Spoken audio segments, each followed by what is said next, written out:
എല്ലാവർക്കും എന്താ പരിപാടി?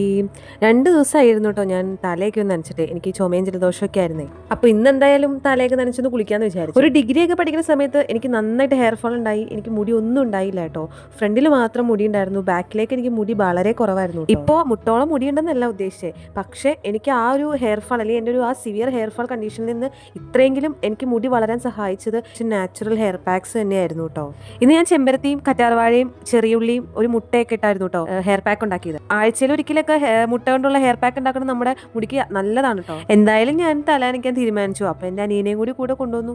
അപ്പൂന് ഇങ്ങനത്തെ കാര്യങ്ങളൊക്കെ ചെയ്യണത് ഭയങ്കര ഇഷ്ടമാണ് കേട്ടോ. അവനാണെങ്കിൽ ഇരുന്ന് തന്നോളും, കാരണം അവനിപ്പോ ചെറുതായിട്ട് ഹെയർ ഫാൾ ഉണ്ട്. എന്തായാലും ഹെയർ പാക്ക് ഇടുന്നതിന്റെ ഇടയ്ക്ക് ഞാൻ അവന്റെ തലയിൽ കുറെ പരീക്ഷണങ്ങളൊക്കെ നടത്തി കേട്ടോ. ഇപ്പോഴല്ലേ ഇങ്ങനെയൊക്കെ അവസരങ്ങൾ കിട്ടുള്ളൂ. ഞാൻ ഇതുപോലെ ഹെയർ പാക്ക് ഇടുമ്പോൾ മിനിമം ഒരു 30 മിനിറ്റെങ്കിലും വയ്ക്കാറുണ്ട് കേട്ടോ. പക്ഷെ എല്ലാവർക്കും അത് സാധിച്ചൊന്നും വരില്ല. തണുപ്പ് ചിലർക്കൊന്നും പറ്റില്ലല്ലോ. ഒത്തിരി യൂട്യൂബ് ചാനലിന്റെ റെഫറൻസും കാര്യങ്ങളൊക്കെ നോക്കിയാണ്ടോ ഞാൻ എന്റെ ഹെയർ കെയർ തുടങ്ങിയത്. പിന്നെ എൻ്റെ ഒരു ഊഹം ശരിയാണെങ്കിൽ എല്ലാവർക്കും ഹെയർ ഗ്രോത്ത് ഒരേപോലെയല്ല. എനിക്ക് ഹെയർ ഗ്രോത്ത് ഭയങ്കര സ്ലോ ആണ്. നല്ല ടൈം എടുത്തിട്ട് തന്നെയാട്ടോ എനിക്ക് ഇത്രയെങ്കിലും ഒന്ന് മുടി വളർന്നത്. കാരണം എല്ലാവരുടെയും ഹെയർ ഗ്രോത്ത് ഒരേപോലെയല്ല.